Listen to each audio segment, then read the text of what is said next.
Hey, students.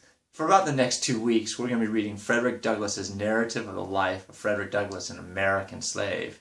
As we learn more about this extraordinary man, we'll be learning more about slavery and the causes of the American Civil War. Frederick Douglass was born into slavery, was able to become free, and once free, dedicated his life to a most noble cause, the ending of slavery. As a free man, Douglass spoke and wrote about the criminal atrocities of slavery as part of the abolitionist movement, the movement to end slavery. The book we are going to read was an early effort to open people's eyes not only to the blasphemy that was American slavery, but to the huge human potential that was being lost when a society allowed people to be so limited as the slave system had limited millions. Frederick Douglass was born Frederick Augustus Washington Bailey in Talbot County, Maryland, in February 1818, probably. He lived his early years as a slave, which is the bulk of what we'll be reading in the narrative. Maryland is situated on the border of the free North and the South, where slavery was a primary social and economic institution. As an institution, slavery affected just about every aspect of human relations. For those enslaved, it defined their lives.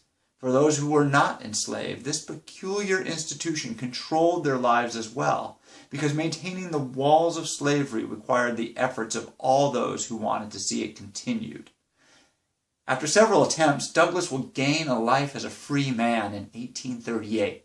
We'll read about his story and how he used several points along the Underground Railroad to reach New York City.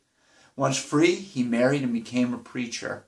He soon became a speaker for the abolitionist movement and worked with other leaders of the movement, including a white man, William Lloyd Garrison. They will become great friends and collaborate to end slavery.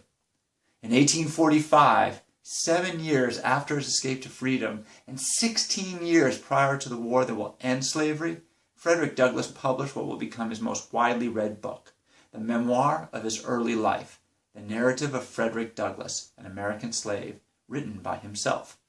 In this book, a reader can't help but be amazed by Douglass's genius. And this is, in part, his goal.